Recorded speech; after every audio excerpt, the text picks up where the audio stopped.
a strange substance found by a southwest Arkansas man be part of a government test? Well, that's the question at the heart of a phenomenon called chemtrails, now getting widespread attention. Well, they say the government is dumping chemicals on us to control or manipulate the weather. And they say the unusual-looking jet trails in the sky are actually chemical-laden chemtrails. People say the government is up there in airplanes spraying all kinds of chemicals to change or manipulate the weather, leaving what you see there, and they call that a chemtrail. So when I look up there and I think are contrails, you're telling me are chemtrails? Yes, that a contrail would be dissipated by now. And it's interesting, Dale and Christina, this is of interest not just in this country, but European countries and frankly all over the world. A lot of folks interested in it. Well, Dave, you mentioned that climatologists and others who study the atmosphere believe that they'd be able to surely spot any kind of signs of an ominous plot.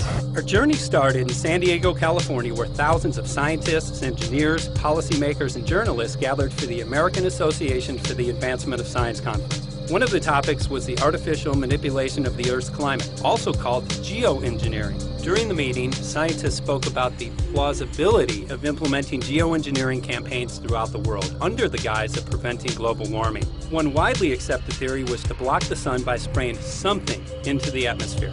When they were asked about existing aerosol programs, they stated clearly that no such programs have ever been implemented. But strangely, these proposals sounded exactly like what people around the world are claiming is already happening. When I found out that the American Association for the Advancement of Science was going to be held down here and the main body of topics would be on geoengineering, I had to come. I had to be in on this. I had to hear what these top climate change scientists had to say. And that's the other question about chemtrails and whether geoengineering is being employed right now without our knowledge. I don't have any personal insight into that, other than to say that I've worked in government at pretty high levels in the White House and in at state government. I'm personally skeptical of that. But obviously, you never know what you don't know. Chemtrails. On the internet, they are cited as proof of the government creating clouds to combat global warming. They claim the American government, with the secret approval of the national government, is covertly using jet aircraft to spray population centres with aluminium, with barium, and with strontium so as to reduce people's immunity and reduce the global population. I'm always a little bit suspicious because the government doesn't seem that capable to do something on such a large scale. That is not rain, that is not snow. Believe it or not, military aircraft flying through the region is dropping chaff. Small bits of aluminum, sometimes it's made of plastic or even italicized paper products, but it's used as an anti-radar issue, and obviously they're up there practicing. Now, they won't confirm that, but I was in the Marine Corps for many years, and I'll tell you right now, that's what it is. What happens here, military jets, some come out of Key West Air Force Base, and they move off into the atmosphere, and they drop mylar strips. Some could be a little wider, some are small glass fibers that are coated in aluminum. And what the Air Force does is they take their military jets and they dump these out of the aircraft, they fall into the atmosphere, and some take as much to a day to fall down. This is inevitably military or something going on. The government, the Air Force, you see this kind of a pattern like this, you can rest assured there's something going on. They're actually little bitty magnetic and little bitty strips of, whether it's aluminum. Well, it's a nuisance to you and I to determine what's real and what's not, but it looks like it is a life-saving operation there for the military. The apparent motive behind this conspiracy theory is one world government.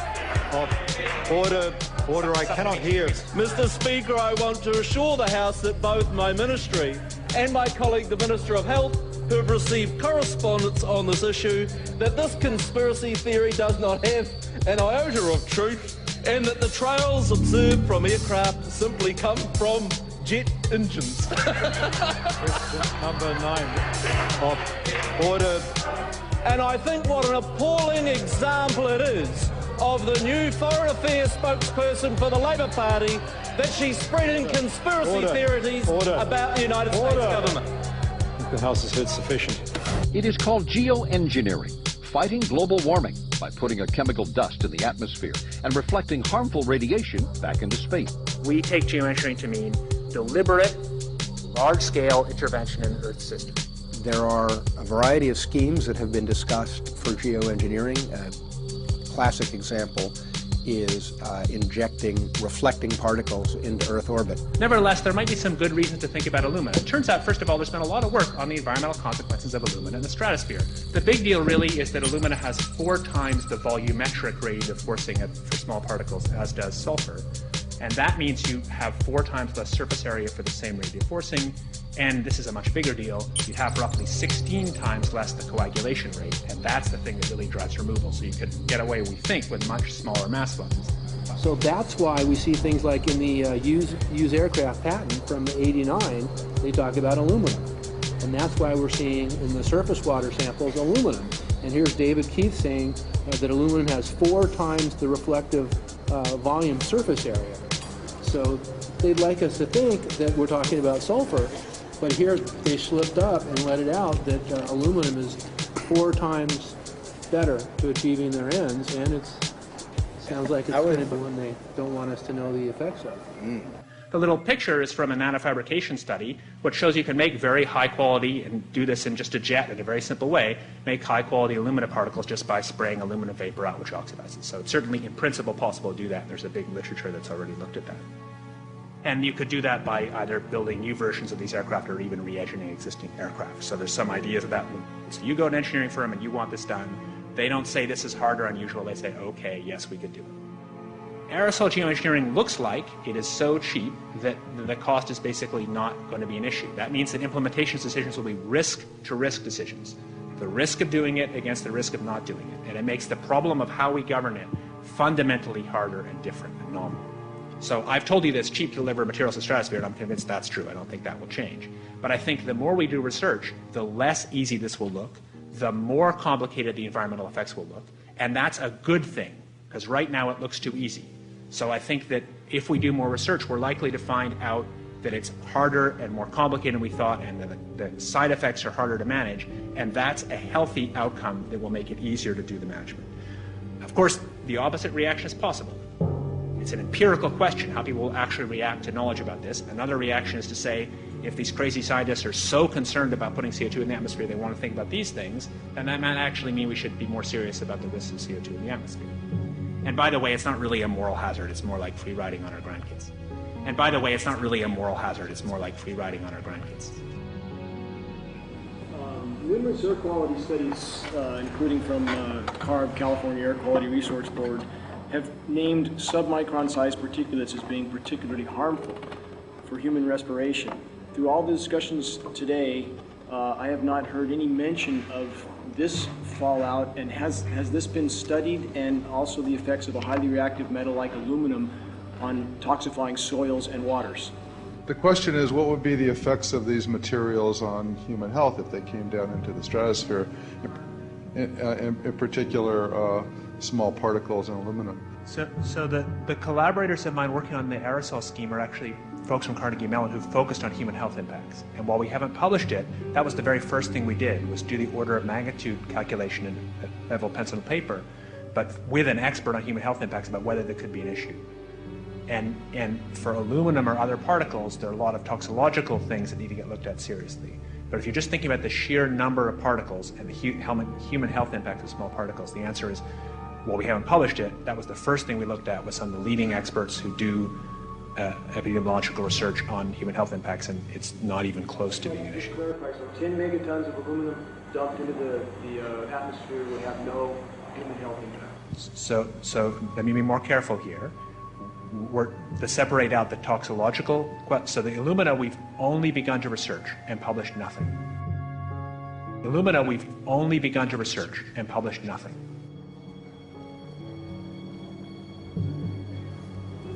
Dane looked at him and he said, so you're telling me that spraying 10 to 20 megatons of aluminum, as you said, would have no human health effects? He took a deep breath and he swallowed and he said, let me be more careful here. We haven't done anything serious on alumina, and so there could be something terrible that we'll find tomorrow we haven't looked at. And that, for me, that was the whole main point of what is going to be coming out to the public. It's the damaging effects of aluminum that are being found around the world in massive amounts. Here's David Keith confronted on this very issue, and he looked, you know, at that point like they just let the cat out of the bag. Mm-hmm. We haven't done anything serious on Illumina, and so there could be something terrible that we'll find tomorrow. We haven't looked at it. They're proceeding because they have an agenda that's separate from trying to thwart this crisis of global warming. You know, there's obviously several other objectives, whether it's depopulation, control, weapons aspects, communications aspects, all kinds of things, you know, wild cards that we know nothing about. We don't really know, and I'm not going to attempt to speculate on exactly what the agendas are, but we can see clearly the agendas are not benefiting mankind. You know, it's benefiting the agenda of the elite. And so I think the question is, how do you draw the line between some activity that is allowed and doesn't need global governance and activities that do require global governance? Dr. John Holdren has agreed to serve as Assistant to the President for Science and Technology and Director of the White House Office of Science and Technology Policy. I look forward to his wise counsel in the years ahead. My personal opinion is that we have to keep geoengineering on the table. We have to look at it very carefully because we might get desperate enough to want to use it. So what would we do if in year 2040 or 2060 there's a severe climate crisis, say widespread famines or Greenland sliding suddenly into the ocean? That the only plausible way in which we could start the Earth cooling this century is to directly intervene in the climate system, say by putting particles in the stratosphere. We do stuff in the stratosphere all the time, of course, and so it's not as though the stratosphere is absolutely pristine. But you don't want to have people going off and doing things that involve large radiative forcings or go on for extended periods, or for that matter provide lots of reactive surfaces that could result in significant ozone destruction. You know, maybe I'm putting a particle into the atmosphere because I'm trying to make money, or maybe I'm putting a particle into the atmosphere because I'm engaging in scientific research and trying to understand cloud physics, or maybe I'm putting this particle into the atmosphere because I'm trying to make it rain locally to seed a cloud and get more snow on our ski slopes. And this obviously raises all kinds of questions. It's hugely risky. It will likely negatively impact some people, but we might find ourselves in a situation where those risks seem worth taking. One of the things that really shocked me was in one of the breakouts they had the benefits of these programs and then the risks. Now the benefits, the one thing that was stated was the just cooling the planet. You know, some of the risks were ozone depletion, droughts in Africa and Asia. I got to tell you, I came away from this experience after listening to these scientists for 4 days of symposiums, really concerned, because it's clear now that they are justifying, rationalizing, and looking to legitimize some really, really horrible impacts, further impacts on our environment. And they're basically formulating the sales strategy and the implementation and oversight strategy and the funding strategy. After San Diego, I was shocked by the programs that had been proposed. I decided to write about it. That night when I finished, I sent the article to an online publication with my email address attached. When I woke up the next morning, my inbox was flooded with responses from around the world. Why? Because I had just broken the story on aluminum in geoengineering models, which I had no clue at the time that very few people knew about. Now this metal, aluminum, is being found in massive quantities way above normal levels all over in rain, in soil, and in snow. After that, the calls started pouring in from people who were desperate for someone to investigate. That was the fuel that started the film. Before we started filming, we had the opportunity to sit down with one of our favorite authors and documentarians, G. Edward Griffin, to find out what he knew about the subject. I'd like to talk for a minute about an issue that's getting more and more attention. That's the issue which scientifically is called stratospheric aerosol geoengineering, also called the chemtrail issue.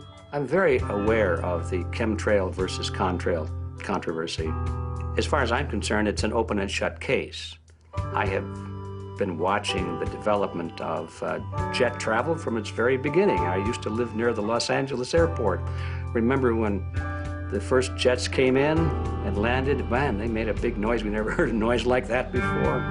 And we used to go down and sit at the end of the runway and watch these jets come in and take off because it was a novel experience. I've been watching jets all my life, and I know about jet contrails. I've watched them. They're vaporized moisture, ice crystals, and they get out there in the atmosphere, and then they effervesce and evaporate and then disappear, and you can see them. The plane moves along, and the little white trail follows right behind it, and usually about 10 or 20 lengths of the plane or thereabouts, and then it's gone. And you can still see them that way, by the way, once in a while. So there goes a contrail. These other things we're talking about are not at all the same phenomena at all. These planes go by, and they billow out this white smoke, and it covers the sky from horizon to horizon. It doesn't dissipate at all. And they crisscross each other.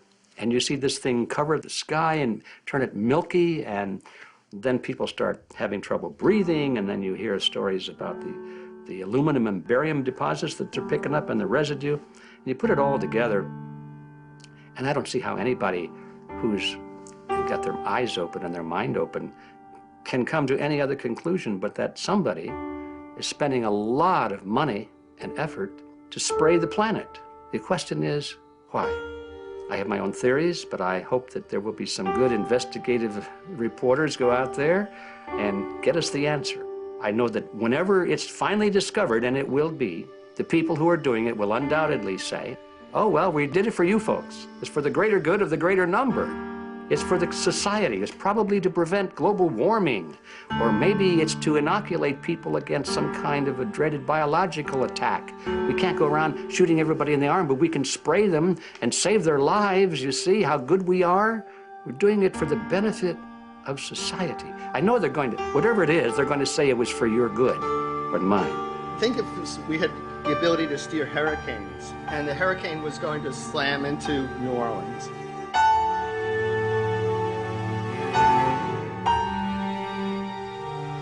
And let's say you could steer it so it would hit Mississippi instead, where for 100, that means I would be willing to more or less kill 18 Mississippians to save 1,800 New Orleanians. And if you do that knowingly, are you murdering those 100 people? And there's all kinds of equity issues there. Now, also, we might be wrong about our steering, and if we didn't do the research right, maybe our steering would intensify Katrina and even kill more people in New Orleans. And so this question of how do you develop the confidence to know that your intervention will reduce overall damage, and then how do you deal with the understanding that you might be damaging some people who wouldn't have been damaged before while saving people overall? The spraying appears to be mostly in NATO countries. I've seen it here in the United States, I've seen it in England, I've seen it in Scotland, I've seen it in Canada, and I've had reports from people who live in France.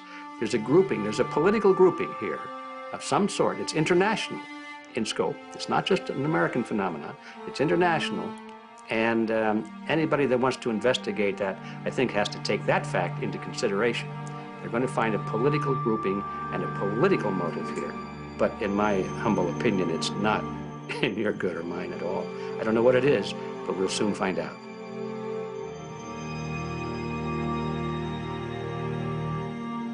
I'm sure that if you follow the old advice, which is follow the money, you'll come to the answer sooner or later. Soon we realized that we all shared the same need to get this information out there, to share with the public, to let people know what is being done. Ed felt so passionately about the issue, he offered to help us. Well, the main thing now, since it looks like the budget is going to be met, is to get it done well. We don't come off the tree knowing any answers at all. Yeah, we're not scientists. We're just asking questions, exactly. And we've got to be very skeptical about the answers. That's it's totally accurate, totally honest. Why can't people see this? They're not hearing it. They don't know that the facts are not being presented. We're very lucky, you know that. Look at this opportunity that's being dumped on us. I know. Opportunity. It's, well, this is going to... Yes. This is going to be a battle, I know that. A challenge and a battle, but I mean, why are we here if it's not for that? Can't go to get a hold of Morrow, so it's going to be you for the moment. I'll call him again. So. Sounds good. I saw the sky crisscross with chemtrails, and I can't remember if it was in LA or if I was on the road, but I had looked up one day and I thought, look at that. That's not the flight path, man. That was a grid, a regular grid over the city, and I couldn't believe my eyes. Milky white clouds. And, you know, it all seems very obvious, and now the evidence of what we have on the ground with the aluminum, the barium, strontium, and with what we see in the patents and what the geoengineers say are going to happen, I mean, for the everyday Joe, this is a slam dunk. This is a very delicate moment for the powers that be, because they're taking a covered-up operation like the tropospheric aerosol program, or chemtrails, Project Icarus, whatever. It's had many names over the years. And they're making it over into a geoengineering scientific shield to deflect sunlight because global warming's out of hand. So at this very moment, the belly of the beast is right above us with no armor. Whether people believe in chemtrails or not, the geoengineering should be scary enough. And when people learn about geoengineering, chemtrails will then become apparent because they're the same. So you're talking about a global conspiracy here. Geoengineers propose doing this on a global level. Off to Redding, California. Guess this is the second step after the 8 AF meeting. We'll see what we find.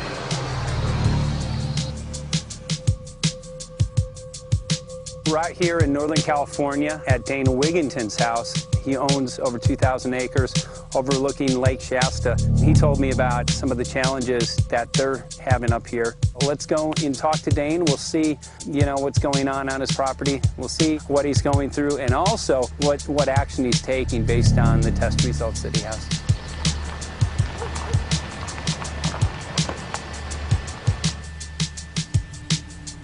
As you know, I have a background in the energy fields. I worked in the first solar plants in the continental U.S. in the early 80s. My home was on the cover of the world's largest renewable energy magazine, so this is my background. My goal has been to alert the public there is a mountain of toxic material falling on us, period. Before about 5 years ago, our skies were typically blue, and now you see it's covered with lines and haze, and virtually nothing you see on the horizon, nothing you see in the sky above us is a natural cloud. I mean, it is virtually all the remnants of these aircraft lines that you see fanning out, spreading into clouds, artificial clouds, but the sky is a very dirty look to it. There's not the white cloud blue sky that we had only a few years ago, but it looks like there's some sort of massive industrial activity or forest fires burning over there, and we see that typically every night. You see even down to ground level, the clarity drops off significantly, and we don't see that except for the days when we have these long, lingering trails that spread and cover the whole sky, and on certain days you can see these trails actually dropping vertically like a veil. We assume the particulates are descending, and we have the test to prove that we are being inundated with levels of aluminum and particulates that are literally tens of thousands of times what would already be considered high. So we're not talking about exposure to a slight percentage higher of these toxic materials. We're talking about quantities, for example, off the side of Mount Shasta. If you can pan back, that's a landmark in Northern California, considered to be a pristine water source. Aluminum or snow sample off the side of Mount Shasta tested 61,000 parts per billion. This is just ordinary snow water, and people are drinking this stuff when they're hiking on the mountain. And remember, government action is required at 1,000. This is 61 times over the government limit, and our hikers are drinking this poisonous water on Mount Shasta Mountain itself. Barium, 83. Strontium, 383. So this summer, the people climbing are drinking poison. Basically. I certainly wouldn't want to drink 61,000 micrograms per liter of aluminum. And again, we've already seen in 5 years soil pHs in this area that have escalated 10 to 12 times, and we can prove that conclusively. Well, this is not speculation. We can prove conclusively that these metals have been in the rain. We have duplicate samples. Bachelor of Science in Forestry, International School of Forestry at Missoula. Master's in Zoology, specialized in aquatics. 35 years with the U.S. Forest Service as a wildlife biologist.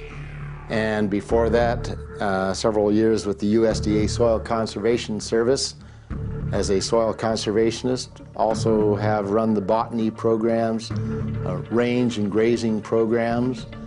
And I continue that today. Right now I do a lot of master gardener consultation work. When I started this garden back in about 2005 or so, the pH here was 5.5, 5.6. This is the old soil survey of the county. You can look at the page right here. This is my soil right here. It's a Dietz 125, 126 here at my house. And here, the soil reaction pH should be between 4.5 and 6.0. And over there in the pure mud, it's even a little darker. It's 6.8 right there. And what can this do to plant life and ecosystems? Well, you haul one of these things out and you start looking at the little things that are crawling around the soil. A lot of times they aren't there anymore. The little soil arthropods that you can barely see on a microscope, you can actually see movement with this. Little tiny macroscopic, look like little moving pieces of dust. Those start to go away. They're not gone entirely, but they start to go away. This is black oak acorns. You know, this is pieces of cedar wood. You know, come on, folks. This should be very acid, and I'm getting 10 times higher than expected. There's something really wrong here. Well, you can see all those reports, lots of them. Have over 20 reports here. Well, at least 20. I'd say it'd be closer to 30. All revealing dangerous amounts of aluminum and barium. You know, the science is there that something funny is happening. And the naysayers say, well, so what? Isn't neutral good? Well, no, neutral's not good. Neutral is not good. If your soil is supposed to be 5.6, it should stay 5.6 if you want the forest to be healthy. And if you want to grow a good garden, you have to keep your pH around 6.0, 6.5. I think that we just need to wake up and just look at what's happening, because we can't just ignore it, because it's going to get worse and worse if we just keep ignoring it and pushing it away like, oh, that's nothing. There was mason jars, and they were brand new, sterilized, and that's what we catch the rain in. And then there was a HEPA filter that we tested the air with. Okay, so you caught rain and then you basically filtered air. What did you find? Aluminum and barium. Here's another test that's revealing 375,000 parts per million aluminum, barium at 3,090, and strontium at 345. Yeah, that's from a lined pond. With EPDM fish-safe pond liner. There is no chemicals, manufacturing materials at all in that pond liner that's available to the aquatic life. It's designed for that purpose. The well that feeds this pond has been tested and retested. ND, no detectable aluminum, 0. The only other place this pond can receive water is rainfall. We are located on a filtered, forested hilltop, miles and miles and miles away from any industry, highway, and so forth. After several heavy spray days, there was a film that we received formed on the surface of the water, and we tested that crust, and it was aluminum and barium. That after a year and a half's accumulation had 375,000 parts per billion of aluminum in it. It's literally toxic. We can say conclusively that what we see in the sky matches expressly what's outlined in numerous patents, and the materials on the ground match those patents. This material was not there 5 years ago. It is a recent phenomenon in the quantities it's in. It has escalated in some cases 50,000% in 5 years in the case of aluminum. From our original baseline reading of 7 parts per billion, which was already high, it has escalated up to 50,000% in 5 years. So we've seen profound changes in that time. Dr. Leonard Time, PhD in chemistry, I cross-checked with him And he says the oxides of aluminum, barium, and strontium will drive your pH into the close to from an acid soil like this up into the neutral. There's no question about it. And that's exactly what you see happen. Wow. I have a doctorate in inorganic chemistry from Oregon State University, in which I was working with different metals and oxidation states, and then did a postdoctorate work at Brandeis, where I was working stabilizing off oxidation states of different metals. The goal is to sort of figure out how everything fits in the dynamic equilibrium of life. I was working with Francis up in Mount Shasta, and he showed me some rainwater analyses that had to do with levels of aluminum, strontium, and barium in the atmosphere. So I feel the major toxin in these chemtrails is the aluminum. And from the levels we were looking in at Mount Shasta, this is totally, totally unacceptable. When you get to metals and biological systems, you're no longer talking about the bulk aluminum that people think about when they're drinking from soda pop cans and that. So once it gets to the aluminum oxide stage, it just forms a plaque within your arteries and shuts down life. When you take elements that normally aren't out in the environment and you start putting them in the environment, it raises some serious red flags. Aluminum is a very specific, nasty and biological systems. It takes that site and it never lets go, and it shuts down the site, and that's it. And so as you accumulate aluminum over time, it causes major neurological damage because it ends up as aluminum oxide that's essentially stuck in place and can't be flushed out by normal systems. At the core of everyone's condition, there's always some level of toxins. And aluminum is known to have cancer-causing effects. The half-life is decades. I think that we should be working on taking more of these toxins out of our environment instead of adding more toxins in. It's very concerning that if we add more toxins to our environment, that will be increasing the rates and risks of cancers. Even one patient is not worth it.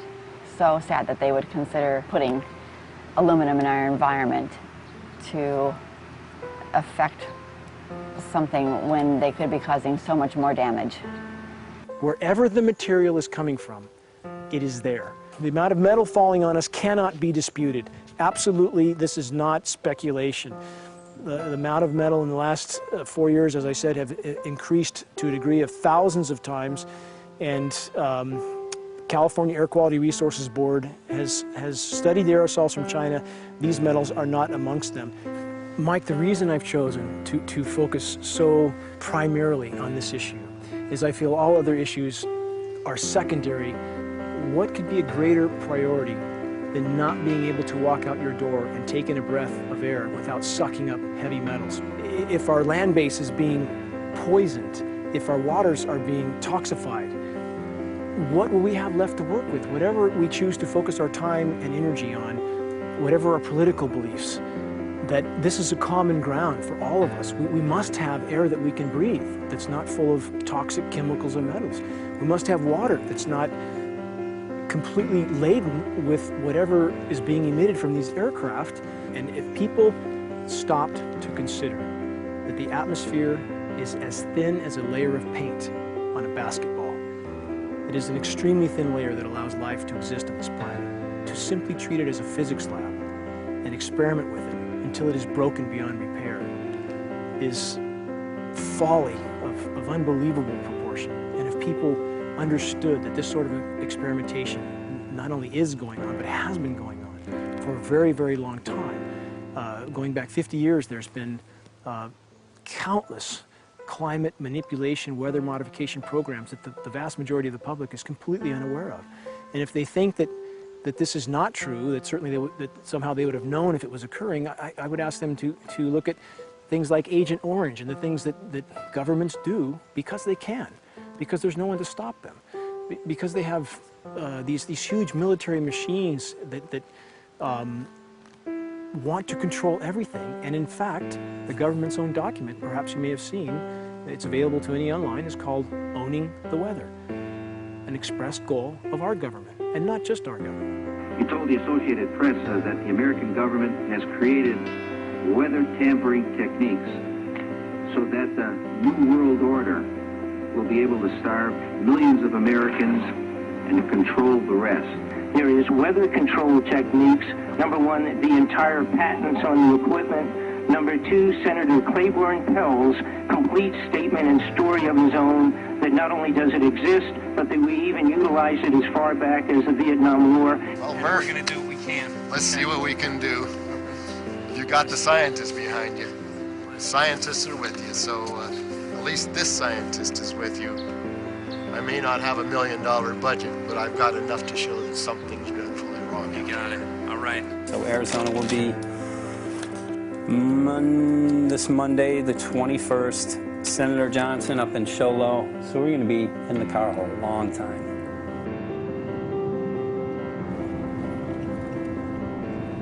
Well, it is such a pleasure.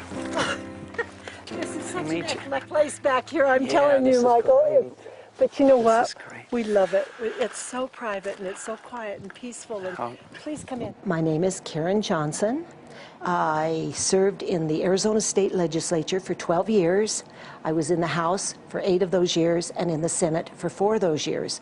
When you see a plane fly overhead, there's a trail that leaves the end of that plane, and it goes from one horizon all the way to the other as the plane flies across, and it begins to filter out and cover more and more of the sky in kind of ripples. It widens out and fills the whole sky. I mean, how could anybody think that that was the case? And then to live and to be underneath that and know that whatever is in that is falling down upon you and upon your animals and upon the earth. And I mean, it's frightening to me. And if people don't start really waking up and facing the fact that we've got people that are doing terrible things to us, and we had better wake up and fight back now. I mean, I'm the mom of 11 kids. I've got 35 grandkids. I mean, I've got a stake in this. I care about what is going to be left for my children. I care about it, and I'm extremely worried about what is going to be left to them.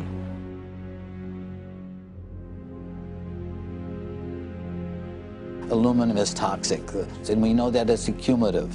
And we know that we're getting more. So we're absorbing it in the air, we're drinking it in our water, so we are accumulating more. So the thought of more aluminum being dispersed in our environment in the way that you mentioned is very frightening to us and very disturbing to us. Those of us who have done any research on this are really quite concerned that we are ill-informed about this issue, and mostly that it's being done. Aluminum is toxic. We know that it is. We can debate as to the amount of toxicity that is going to be disturbing the body, but as far as really accepting the fact that it's accumulative, it's synergistic, then we have to conclude that it's not a good idea to put it in our atmosphere, especially when we know we're getting increased amounts, and especially since we know that the scientific communities around the world are pointing a finger at the heavy metal toxicities, at the toxicities that we're absorbing in the day-to-day food that we eat and the air that we breathe. The concern is off the charts about why is this happening? Why is this being allowed to be sprayed continually all over the United States, all over the world? Who is paying for this? I mean, the incidence of Alzheimer's has just skyrocketed, which evidently has to do with an accumulation of aluminum in the brain cells. I mean, I think almost every family has been touched by a member as they get older having Alzheimer's. And it's a horrible disease. And to say that, well, this just came because people drank soda pop out of aluminum cans, you know, when my father passed away with Alzheimer's and he didn't ever drink soda pop, you know, that explanation doesn't ring true with me.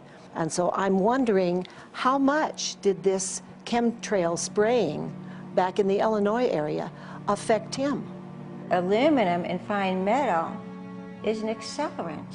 friend who's a firefighter up in Pine, Arizona for 20 or 30 years says that the wildfires now that they're fighting are way beyond anything they've seen before in intensity. And when you look at the air samples and you see the fine particles of aluminum, which is very flammable, and magnesium settling on the trees, this is causing unprecedented savage wildfire. But if you look at this, you can see these are parts per million. They sent this to me, and I just found this to be extremely interesting because we should have like 2 parts per million of aluminum in our air. And this is saying that there's 39,000 parts of aluminum. That's astronomical. Barium is high. I mean, these are way off the charts of what people should be breathing or what's coming down on them. And, you know, if people wonder why their health is deteriorating, why they're having to go to emergency rooms, why they can't breathe, you know, why they're getting Alzheimer's, this has been planned. We have elites, I don't know what you want to call them, one worlders, Illuminati, I don't, whatever you want to call them. But with these people that don't care about the average person. They only care about themselves, their greed, their power, and if they eliminate, you know, 2/3, 3/4 of us from the planet, so much for the better for them, because then they don't have so many people to have to herd around and worry about. So this is a lot what this is about. And this is very, very alarming and scary. I mean, where is this stuff coming from? And why? Why is this kind of stuff being put out there? You know, I've heard different explanations about, oh, we need to cool the planet, all this and that. But if people are up there trying to cool the planet, why do they need all this kind of stuff in it? The explanations just never have really rang very true. And as I'm setting up the equipment, she looked at me, she said, all these trees here are dying. And I said, what? She says, all these trees in here are dying. So I thought, well, I'm going to test for aluminum, because that's one of the key things in the programs that we're talking about, and titanium. And I took some of this bark sample and tested it, and it came back positive with aluminum and titanium. Then I started traveling around California, noticing the same thing. In Lake Tahoe, there was a lot of the same type of bark, all through Sacramento area and Davis. Just about everywhere I went, I was noticing this silver white bark. What I think is happening is these chemicals are getting down and destroying the roots. And then as they come up, they're going out into the bark. Those 2 right there are the ones that are just, it just hurts so bad to see these 2, because look how old and big they are. We probably lost 40 trees right here on our 10 acres. Every week, every other weekend, we'd see another tree that was beginning to die. And I mean, it's just so sad, we just cry. And to think that that might have something to do with it, along with their other explanations, would really, really frost me. Every time you lose a tree, you know, it's not good, it's just sad. And there's another one over here in this little group of trees here. Don't you feel better when you stand up and fight than if you crawl down in a little hole and go to sleep? You know, I mean, my gosh, people, your families are out there, children are out there, your grandchildren. I mean, you've got to do something to help.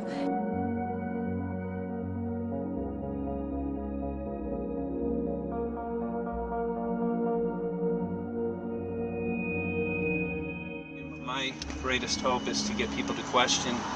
And hey, if they don't wake up while we're there, I'm hoping to plant some seeds. We're going to the most beautiful place on the planet, Hawaii, to see what's going on, collect some data.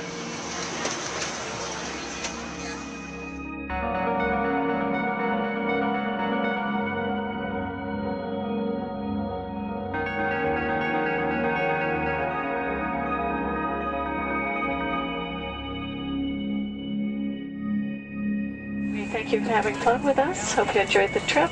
Have a great vacation and welcome home if you're lucky enough to live here. Thank you.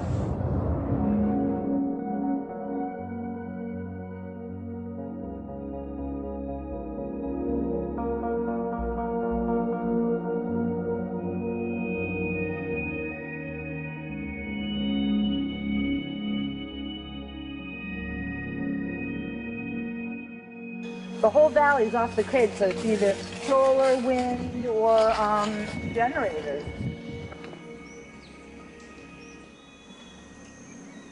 Look at this, man. Yeah, the mind can't even conceive of a dream of this. Right. Yeah, right. Even coming here, and one would never think, you know, in paradise that it's getting destroyed. And they're doing it island style. They do it off the island, right? They do it off the island, so they don't, you know, you don't see the chemtrail airplane. The theory is that they're spraying the ocean, offshore, and It's coming in on the... and it's coming in. Now these are coming from the west. They're also spraying on both sides today. A lot of this stuff is actually chemtrails coming this direction. There's material that's blocking. We should be able to see to the horizon, you know, where the Earth curves, because we're high enough and we have the ocean, right? So we should be able to see. We should be able to see the Big Island. It's only 30 miles away. And you can see it's not a blue sky behind it. That's the key. It's all, you know, has that kind of weird looking blue, like silver blue, I call it. And this is a nice day. You know, there's no more blue sky. The night, we're going to look at the stars at night, and it's like, you'll see, you can count them. There's so few stars at night now. There should be hundreds of thousands of stars, and I can count the stars. There's like one here, and one planet here. It's like, you might see, some nights you'll see 100, some nights you'll see 10. This is what concerns me, this kind of stuff right here. It's just soft. Okay. This just comes right off, this bark. That's not natural. Where I've seen hundreds of thousands of coconuts and I've never seen it falling apart like that. Look at this, you guys. I've never seen anything like this. I used to trim trees all the time on the Big Island. I've never seen anything like that. That's why I'm concerned. Not an easy task that you have here on the island. I could see the skepticism because it is so far beyond anybody's reality. It's amazing. It's just amazing to try to look through somebody else's eyes. Like my eyes, I can see this so it's like night and day, and other people it's just the illusion is just so deep. What do you think would happen if everybody awakened to what was going on and what the plans were of geoengineers? I think they'd have a revolution in Hawaii if people really understood what was going on. What's your concern for? I know that you love the land here. What's your concern about the chemtrails? Well, that we won't be able to live here and grow our own food, and that our health is going to be compromised. You think it already has been? Yes. And the thing is that they're doing it every day here, every day. So it's hammering, micro doses every day. And then, of course, it's getting in the environment, and of course, it's weakening the plants. And it takes a couple years for this to actually weaken the plant. So we are asking for GMO taro. We're asking for GMO papaya because we can't grow our natural seeds. We can't be sustainable. We can't truly, you know, be here as God created us to be. And so my friend convinced me to do a hair analysis on my daughter. So we went ahead and cut close to her scalp and got some really recently grown hair and sent it in. I was just sure that my daughter's hair was going to be so clean with the lifestyle that we live. And lo and behold, it came back and her levels were really high in aluminum. This is the chart here. This is the reference range, and this is where my daughter is. 23.1. Aluminum. The skies are covered with a white mist, and I look up at night anymore and I don't see the deep, dense stars that I used to, and I can't help but think this obviously has something to do with my daughter's health. I don't know where else these heavy metals are coming from. Yeah, I mean, look how old she is. Yeah. She's been isolated here. Here, and she's... Here. Anybody looking at the situation would be like, this is paradise. This child should be like superhuman. Organic farm. And here you are getting all this heavy metal stuff. And she has highest level aluminum on the chart. Never had a vaccine either. Folks, these people are playing God. They are playing God. They're manipulating the weather, and they're spraying stuff into the sky. They are trying to geoengineer everything, including your plants and trees and your ocean. Well, tonight, we're just hoping that instead of not looking at it, you start looking into it, because I really believe from the bottom of my heart that we are in a real crisis. I really do. They are proposing dumping 10 to 20 million tons of aluminum into the upper atmosphere. What does aluminum do? It changes the pH of soils, which is toxic to plant life. Also, it's very toxic to human health. Are they doing it? Well, let me tell you about my experience and what we found. We have much evidence that not only suggests, but I believe prove that they are happening.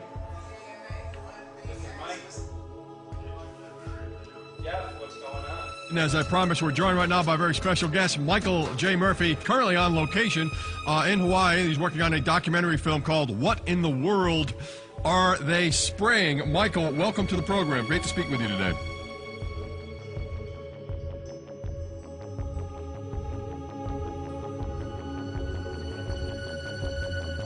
I had a friend who recently, he's always looking at things from a different perspective. He's a bit of a conspiracy theorist, you know, and he says that whenever the president comes to LA, there's no spraying that week. Could you have a better place for an interview? I mean, look. Well, this is being done over our farms and over our things. So basically, they want to eliminate our ability to eat organic food, have clean water. So in some ways, it sounds to me like, and you know, again, it's just a projection, but it sounds to me like this is control. How do we control the masses? Yeah. How can aluminum be good for you in any? And what was the second chemical you mentioned? It's barium. Barium aluminum. Obviously, those are toxic to everything. To human health. To human health, to farms, to animals, to everything. 61,000 parts per billion. And there should be a government alert at 1,000? At 1,000, people are drinking this. People that climb the mountain, they're drinking that snow. It's poison. Oh my God, that's so disgusting. So that's 60,000 times above regulation. Exactly. 60,000 times above regulation. And I've talked to friends, and they're like, well, that's just ice. That's just condensation. And I'm like, you can talk to a second grader. Ice doesn't float in the sky and spread out that way, you know? You're not an expert, but you're a concerned citizen who said, wait a second. Who's actually doing the research. Yeah, you're doing the research, and that's what we need to do as Americans and say, you know what, I want to know what's going on. I want to know what the FDA is doing to my food. I want to know what the government's doing with my air, my water, and the soil. And, you know, it's just great what you're doing. And I just, my kudos to you for bringing light to this subject. Put all of the theories aside, just what geoengineers are proposing and what's being found is scary enough. So we can just address that. And I encourage more people to just step up and ask questions and do what he's doing. So thank you, Michael, very, very much. Aerosol spraying aluminum affects everywhere, and we have a beautiful tropical climate which I believe might be in jeopardy. So we wanted to not only come and bring the message of what people were finding around the world, but encourage people to test for the aluminum, strontium, barium. Essentially, I think it was an effective trip. I saw a lot of people here in Hawaii, in Maui, awake and not only curious, but willing to look into this deeper, and that's my only hope. This is one of the boldest moves, I think, from Ed Griffin yet. This is the taboo topic that nobody's supposed to talk about, and that is aerosol spraying. Now, we've got tons of documented proof of errant aerosol spraying. It just blows my mind that the whole essence of humanity has always been to look up into the sky and ask why. Though there are no limitation, there's endless space, an endless universe. Now, in the 21st century, we're not allowed to do that. Anyone who looks up and sees the giant grids and the X's in the sky that weren't part of our existence until just a decade or two ago is somehow called a kook. And the people that are the best and biggest proponents for the revolution and for liberty, they don't want you to talk about it because you could discredit them. it seems to be an industry that's being built up to milk the taxpayers by undergoing some kind of a giant global spraying program to make all kinds of money on the project. And they don't seem to care really what effect it has. They're not trying to experiment to see if humans can survive it or anything like that. They just want to get this stuff up. And then we discover, as we're going further down the line, that there are companies generating genetically modified organisms, or seeds, modified seed crops they're being engineered to resist the aluminum in the soil. And a lot of crops won't grow in that. And so now, after they've messed up the soil, all the farmers were going to have to go back and buy seeds that have been genetically engineered to resist the aluminum that have been put into the soil. And all of a sudden, mankind is completely dependent upon these companies like Monsanto and other giant agricultural firms. You can't even grow natural seeds anymore. And we're looking at that. It's a shocking thing. I hope we don't find that that's true. But all the arrows right now are pointing in that direction. We get into cost-benefit analysis here because there's also HARP could be involved in this. Geoengineering, as you guys mentioned, which is documented heavily in Dennis Kucinich's bill, that is the Space Preservation Act, which, by the way, I don't think got through Congress. And then Kay Bailout, as we call her here, Kay Bailey Hutchinson, also put together some legislation in order to qualify geoengineering, which, again, is supposed to save us all from global warming. But it is cost-benefit analysis because they can benefit on so many different levels. Ed, that's how they do everything, isn't it? That's right. And, you know, there's an old adage, if you just follow the dollar, follow the buck, you get to the source of the problem. And it looks to me like there's a tremendously profitable industry being built up right now around this concept of geoengineering or weather modification or reducing global warming and all of these other things that can be sold fairly easily to an unsuspecting public. They all say, oh, well, that's good. We don't want global warming, you know. And so they put up with this and they don't question, they don't criticize. But behind the scenes, you see a whole industry being built up, which is, as I say, tremendously profitable. And the money for all of that is coming from the taxpayers. And it's a scam is basically what it is. We're just focusing on the one area that is real easy to prove. There's no speculation in the area that we're going into. They definitely are doing this geoengineering. They definitely are talking about it. They're working up formulas for it. They're putting together strategies for it. They've got funding for it.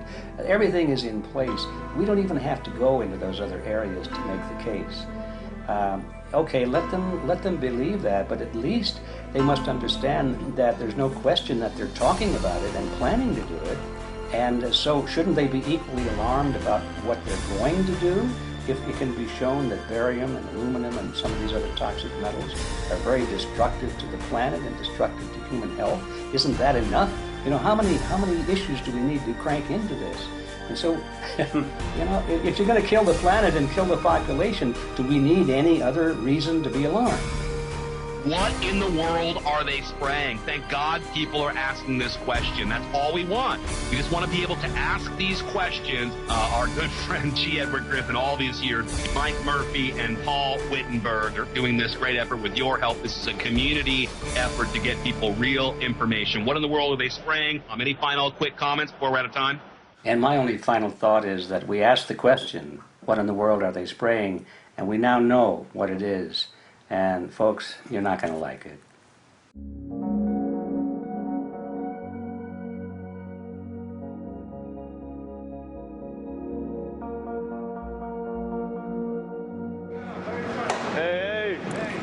I'm Peter Vreken. I'm from Belgium. I'm 54 years old. I can't believe it myself. I'm a very happy and grateful person. We are doing the job the police or the justice department or the environmental department should have been doing. And it's really essential that it's going to be a grassroots revolution. I think so. God is on our side because we are not fighting against, but for. Yes, we're fighting for. I was in the council for about 25 years and also a period as the mayor. So from that moment on, 10 years ago, everything started to change. I start to get a picture of what is really going on. And it became crystal clear to me that we, humankind, have been manipulated and dominated and exploited for centuries.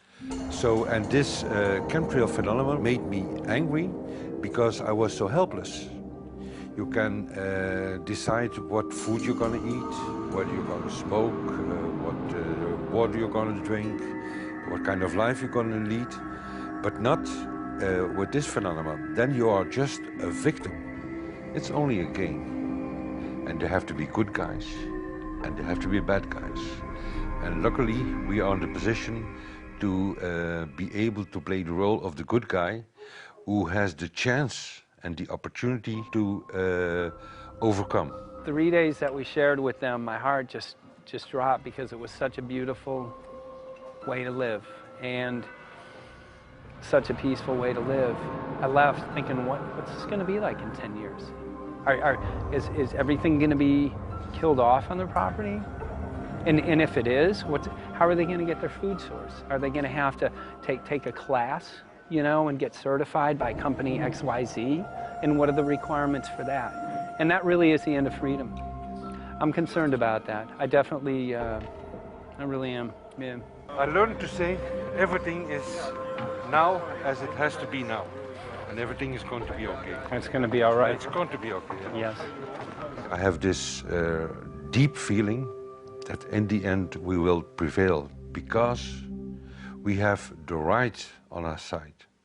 The cosmos is helping us. And I have this strong feeling that we are being supported by entities and by forces we can't even imagine.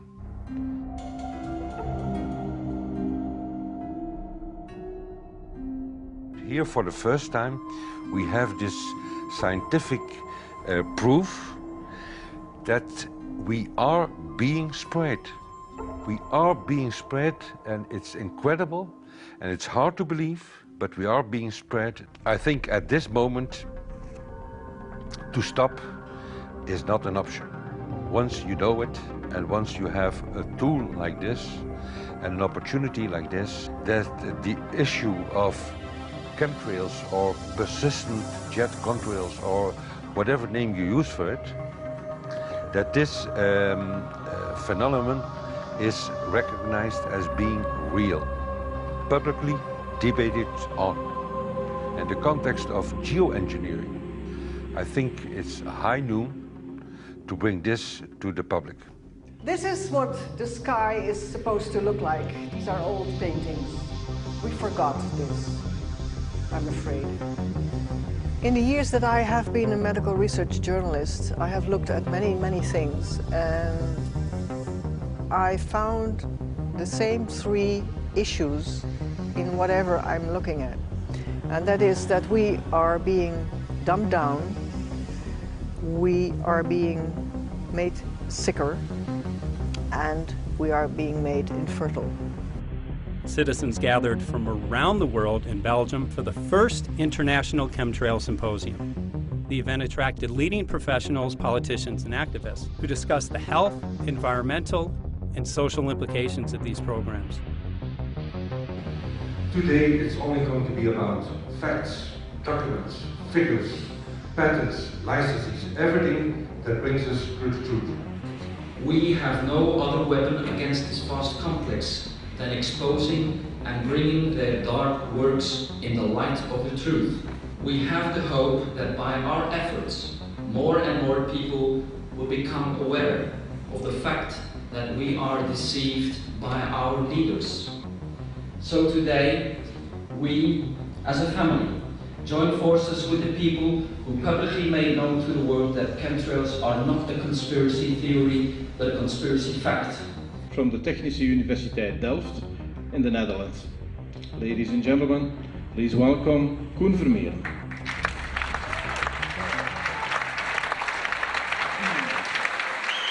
Well, I'm Koen Vermeeren. I'm a university professor of Delft University of Technology. Usually people are with their heads to the ground in their own two-dimensional space and they don't look up. But if you do, you see more and more spaces like this. And it worried me too. I have no explanations to our students about these phenomena. And then I studied it myself and I found out that I couldn't give them the answers they wanted, because I think that the phenomenon is not natural. It's not natural what is happening, and the explanations that are given to us are not enough for me. If you look at them from a scientific point of view, the first thing a scientist does is trying to explain something. Because I'm smart and my students are not as smart yet, so I have to give them answers to questions. But if you ask most scientists honestly, they cannot answer all your questions. If people are using climate control over our heads, I want to know about it. I want to know the consequences, I want to know the health impact, I want to know everything.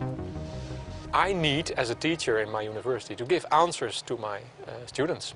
And they have good questions. And I don't have the answers, and I want to know. Excellent. And we should discuss this.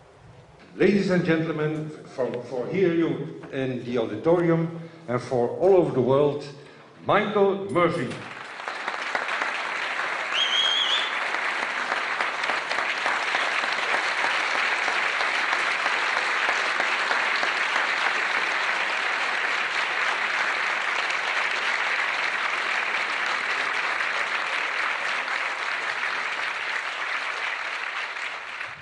Well, thank you very much. It's definitely an honor to be here in Belgium. The people who are in power control everything. They control the markets, they control us, now they're even controlling the weather. And they can use that for warfare applications. The one thing that they cannot control is what God had originally made, and that's natural organic seeds. This is called the Hegelian dialect. It's called problem, reaction, solution. The problem here is massive amounts of aluminum, things starting to die. The solution is company X that says, hey man, you're not getting yields on your crop. Everything's dying. But I got the solution, I got a seed that will grow in this environment. The only problem is, now you have to start buying from me. We're a little concerned that maybe part of this agenda could be to kill off anything that's natural and organic and re-engineer it with aluminum-resistant GMO seeds. Many may know we just got back from a week of filming in Hawaii, and it was an incredible trip. A big concern for the people there is they're beginning to see softening of the coconut trees. But their concern is that these programs may again be part of a broader agenda to destroy anything that's natural and organic, so that the corporate redesigned GMO foods might be the only source of food for people. I didn't anticipate so many people, young and old, who are interested in this phenomenon and are concerned about it. And I especially liked the address that the young girl gave today.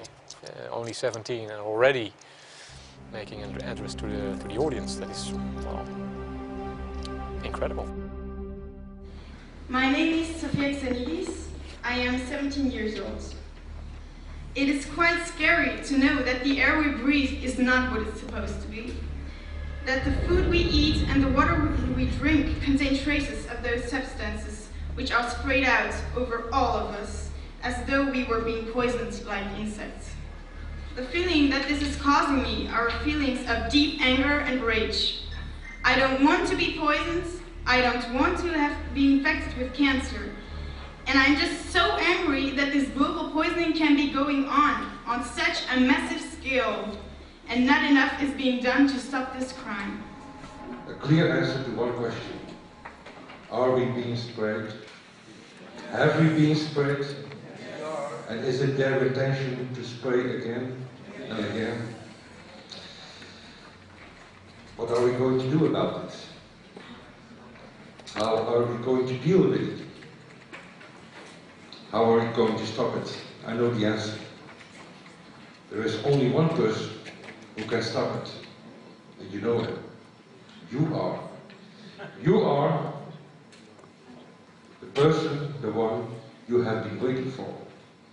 We are magnificent, beautiful, godlike, divine human beings. Ladies and gentlemen, sisters and brothers, in this auditorium and in the whole world, thank you so very much for being present with us. And for now, please enjoy this anthem.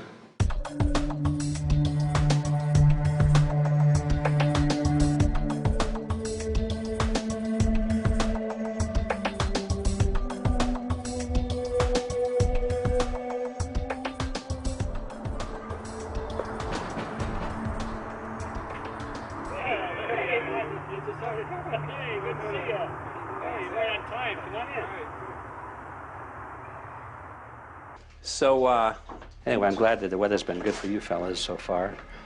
Just think if we were doing this in the wintertime, you might, if you're going to Washington, D.C., you might run into snow. Thank God we're not. That's right.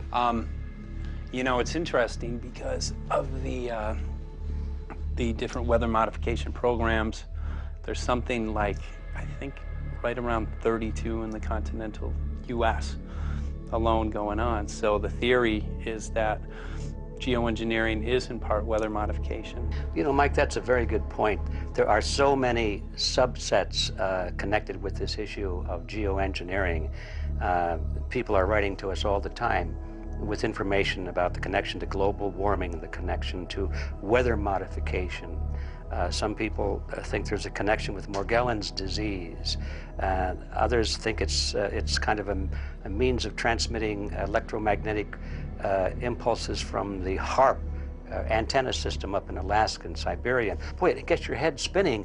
And each area, I think, is worthy of investigation, but we have so little time. I think it's wise for us to stay focused on just the aerospraying and the toxic effect of these chemicals and the destruction of the planet and the damage to human health. What more do you need than that to convince people that we have to put a stop to it? So to stay focused, I think, is our mission on this one.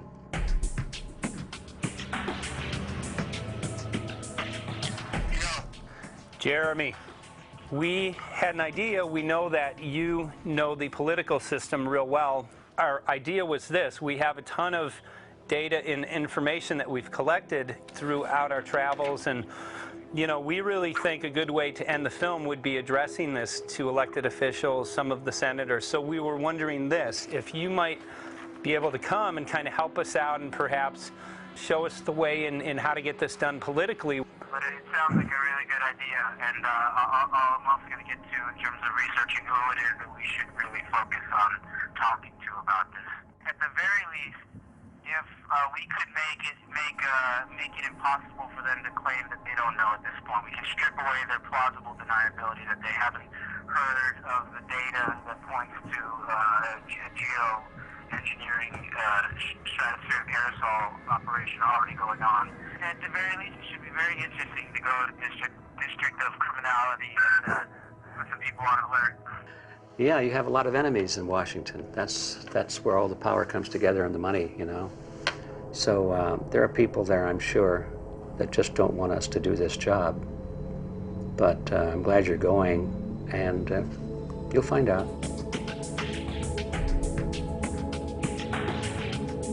We took the data to Washington, D.C. There we presented our elected officials with the following letter. According to the 5th article of the Bill of Rights, amending the Constitution for the United States of America, no person shall be deprived of life, liberty, or property without due process of law. But the daily spraying is depriving all persons living within the United States of life, health, liberty, and integrity of our common and private property without due process of law. As a representative of the people of the United States of America, we insist that you do everything in your power to protect us and immediately put a stop to geoengineering spraying at once. There exists no justification, legal or otherwise, to poison the planet and its inhabitants. Now suppose that space aliens arrived on, maybe they're going to land at the UN headquarters down the road here, or maybe they'll pick a smarter spot. But suppose they arrive and they give you a box, and the box has 2 knobs. One knob is the knob for controlling global temperature, maybe another knob is a knob for controlling CO2 concentrations. You might imagine that we would fight wars over that box, because we have no way to agree about where to set the knobs. No global governance, and different people will have different places they want it set. Solar engineering is like chemotherapy. No one wants it. But we all want the ability to do chemo and to understand its risks, should we find ourselves with dangerous cancer. How long does it last up there? The lifetimes are years. What, years? A couple years. And then it what, precipitates out, or Yeah, that's correct. no toxic side effects that we know of? The thing we always wonder about is the unknown unknown. Yeah. So if you're thinking about, say, the acidification, it's clear that's not a problem. There's several studies that showed that. Right. But of course the concern here is with so little research, there may be some unknown that comes out of left field that bites us. My name's Mike Murphy. I'm a filmmaker in from Los Angeles. We're covering an issue called geoengineering. Okay, thanks guys. Senator, a question about the issue of geoengineering. I'm afraid I don't know what you're talking about. And wondering if you were supportive of geoengineers' proposals of spraying 10 to 20 million tons of aluminum into the atmosphere. I should really get a briefing paper on it before I give an opinion. Oh, not a problem. Are you aware of the issue? Not completely. At all? Because, okay. Do you have a letter from constituents, and people have concerns? Yeah, We're making a documentary about the I don't know, you guys have credentials to be here? Yes, we do. We pass through security as well. Endowed by our Creator. I think so. Please don't touch me. Please don't touch my property. You're lying. No, why? What did we lie? What did we lie about, sir? No, we're not. What are we lying about? Lying about what? It's a little unusual, huh? I haven't heard that. Okay. You're not aware of it? And it appears that these programs have already been deployed. You know, I haven't looked at that proposal, and so, you know, why don't you let me review it? I can do that. Are you aware of? Actually, I'm going to go. Yeah. Let me go ahead and get that. I will take a look at this, and I will act accordingly. General, this program, this openly covert program of the aerosol spraying, stratospheric aerosol spraying, geoengineering, using tons of aluminum, spraying it up in the sky. I have no idea what you're talking about. Okay. Commonly called chemtrails, sir. When you were the head of NEMA, did you see the aerosol trails? Mike Murphy, filmmaker in Los Angeles. Hi, sir. And we're covering an issue called geoengineering, and wanted to know if you're supportive of geoengineers' proposals.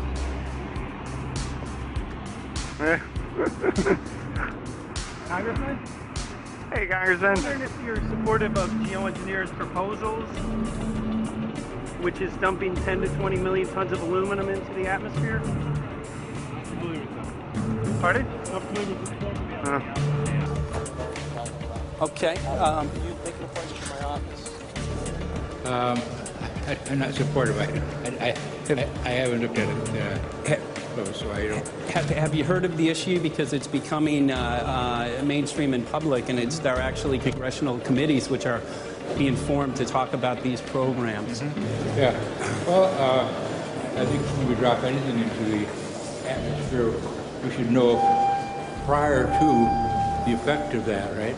Yes. And if we don't have the knowledge as to what the effect will be, we shouldn't do it. I think there are 4 different options for thinking about deployment of geoengineering. The first one would be we just ban it. I would argue that one does not want to get too firm a restriction in place on small-scale studies early on because it'll tie the science hands. I think what the science community ought to be trying to do is say, if you do small-scale stuff inside this space, and it's a scientific question what that space ought to be, there shouldn't be a lot of oversight and restriction. Congressman? Excuse me. Hi, I'm Mike Murphy from Los Angeles, covering an issue called geoengineering. These guys are running from the geoengineering issue. I wonder why. I'd have to talk to my staff. I don't know what your details on that are. Have anyone made you aware of the issue, or? Sir? Congressman, your committee talked about geoengineering last November. Are you in support of those proposals? I'd love to give you a paper. Geoengineering? You know nothing about the geoengineering issue? Never heard of it. They call it geoengineering, but... yeah, I never heard of it. It's nothing I've ever heard anything about. When we looked up in the air today outside, we see we saw this stuff going on. Quickly, have you heard of geoengineering? No. The proposal is to shoot 10 million tons of metals into the air. This committee, Science and Technology, covered it for the first time. No. No, I've never heard of it. So we were very concerned. How you doing? I'm fine. How you doing? So what?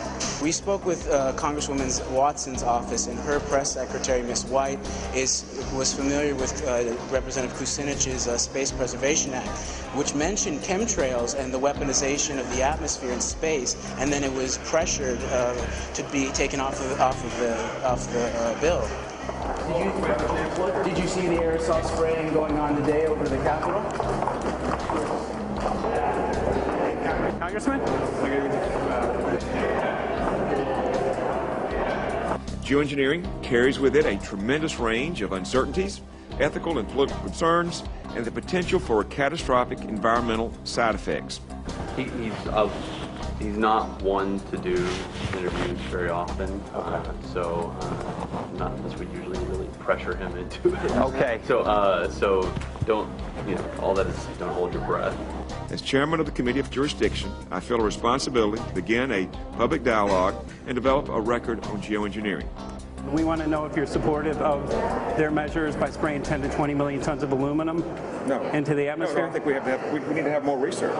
Okay. And about the issue of current deployment, there's literally a mountain of evidence that many people believe proves the deployment of these programs. Any knowledge of that? No, there's certainly not a mountain of evidence, but I do support research into geoengineering, and I also support looking into the international governance of that. Okay. I hope anybody that has studied it knows, at least I think, that it's a radical proposal, and I hope we don't have to use it, but there may come that point in time where we do. Now, if we could provide you with the evidence that suggests that these programs are and have been ongoing, would you be willing to address this publicly? We've had about 3 or 4 hearings on it. We have addressed it publicly. Well, not about the proposals, but about the current deployment of these programs. Citizens. I don't support the current deployment. I think we need to have more research, and they have consequences that go beyond one nation. And so I think that there needs to be governance to that. Governance is not simply an issue of deployment, but governance before deployment in terms particularly of large-scale scientific fieldwork. I concede that on this subject and in general, it's not popular to talk about global rules. And when these people started talking about the need for UN Security Council oversight, a supranational environmental security enforcement with a strong mandate by the UN, it really is clear that they're looking for a global power behind the manipulation of the environment.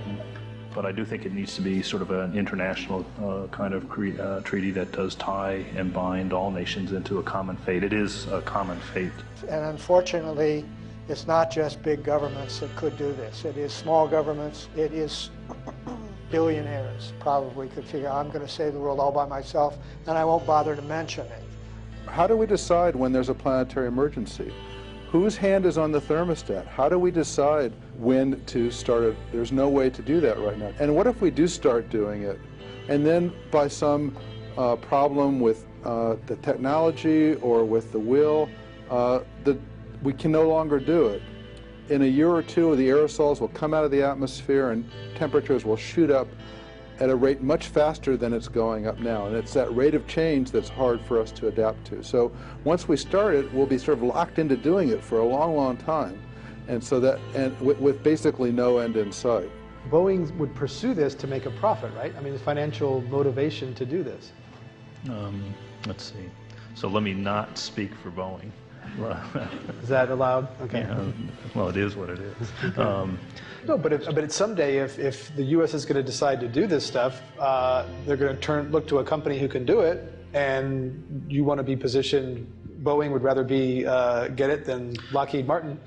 So certainly we have an industrial base that helps the country take on technologies and large-scale challenges like national defense.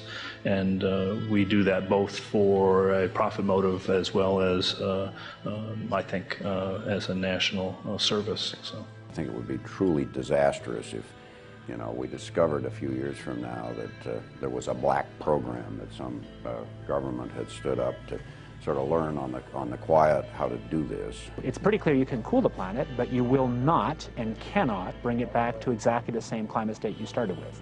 So you may or may not, and I expect we'll have a lot of back and forth about how useful it is to ameliorate the risks of climate change. I think there's a good evidence it probably is useful, but we don't know. But it certainly can't get you back to exactly the climate you started with. I think everybody agrees with that. Do you think you'll see deployment in our lifetime? Let me say I hope not. Al? I would agree. I hope not. I hope Very not. agreed. Okay.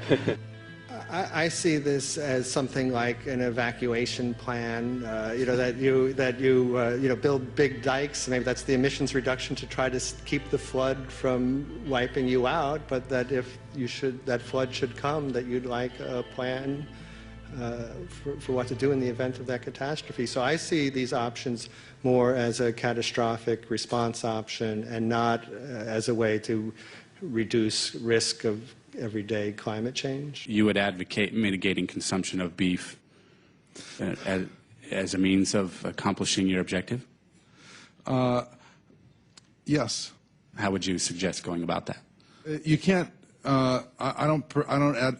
I mean, it's your job to decide what to tax and what not to tax. Obviously, if you wanted people to behave differently, you give them incentives and disincentives for behavior. But I'm sure that's the answer you wanted to hear, Mr. Smith. If only my time had not expired. Thank you, Mr. Chairman. Because there's literally aluminum and barium contamination found around the world, believed to be from these programs. Like, look, today over the Capitol, looks like they're deploying some type of aerosol. Did you see it? No, I didn't, but good to see you. In a James Bond scenario, some rogue rich guy puts some airplanes in the air and sees the clouds. What is to prevent that? Okay, are you aware of the issue? You do it through the... Are you in support of those proposals? What is your take? I don't know anything about it, man. I can get more information. I've got a chair here again. Okay, we'll give you a letter on that. Yeah, this is a letter from constituents. Okay, great. Thank you. Excellent. And many people believe that these programs have already been deployed because mass contamination has been found. Geoengineering programs, stratospheric. Got it. Yeah. Spraying from airplanes. Okay. So what is happening, people from around the world are finding contamination. Let me take care of this and I'll talk to you when I come back. I'll be back. He's here. Thank you very much. We see that even though we might make the average temperature of the planet about right, the rainfall patterns change some from today. And some places become warmer and some places become cooler. So there are going to be winners and losers in this geoengineering activity if we were to do it. But nevertheless, as David has said, there are reasons why we might consider doing it. Many people are deeply concerned about it because of the toxicity of aluminum, and it has been addressed to Congress in various committees. Would you take a look at a letter from some of your constituents addressing the concerns? Excuse me if I go. Okay. Can I give you a letter from constituents? Are you aware of their proposals of dumping? Gotcha. Thanks. Well, I'm not familiar with it, so I don't know what they're doing. Okay. Well, geoengineers are proposing just that, dumping aluminum and barium into the atmosphere. Why would they do that? Aluminum's a precious metal we can use. Well, the stated goal is to actually cool the planet. However, there's a... Sounds strange. Right, exactly. So they're proposing dumping these metals into the air to block the sun, essentially. We're here just to find out what members of Congress are. I hope we would have a strong hearing on that before we decide to do something. I would hope so. And there's plenty of evidence that not only suggests that these programs have been deployed, because we're finding contamination of aluminum and barium on the rain, snow, and soil. Okay, thank you. Thank you. LA County has seen a 200% increase of Alzheimer's over the last decade. Tons of ground and water samples showing high levels of aluminum all around our state. Why don't you give me all the information you have I have some very good people I will assign it to.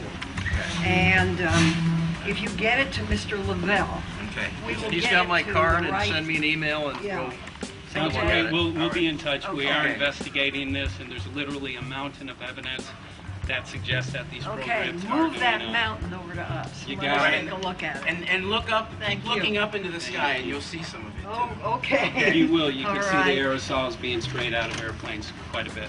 Okay. So thank you. Yeah, the future of humanity is definitely dependent on it. So we're counting on people like yourself to take some proactive steps. So thank you very much, guys. You're very welcome. Appreciate Thank it. you. Thank you. Right.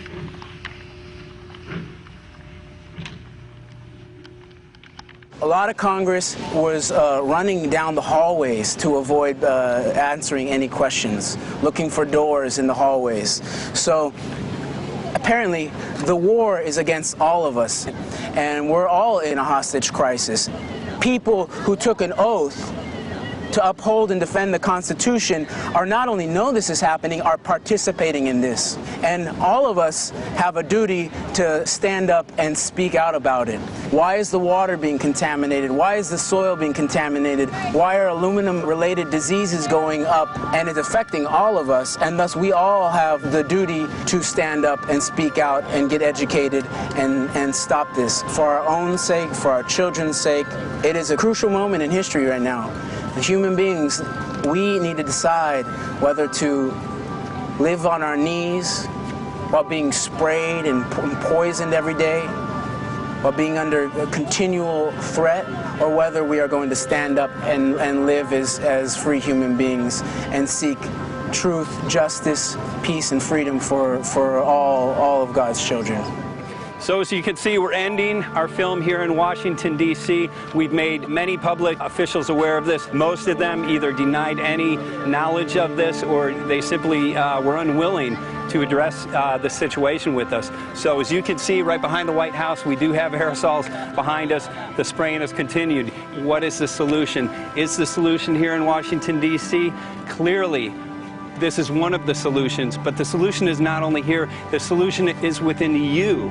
This issue affects all of us so deeply. So you need to look inside. Please get active, get involved, start spreading the word with growing awareness. About 90% of the population, we believe, is unaware of this issue, which means 90% of the people who normally might do something if they knew are not doing anything because they are unaware. So please look into your heart, use whatever skill you have to get the word out. The future of humanity is dependent upon it.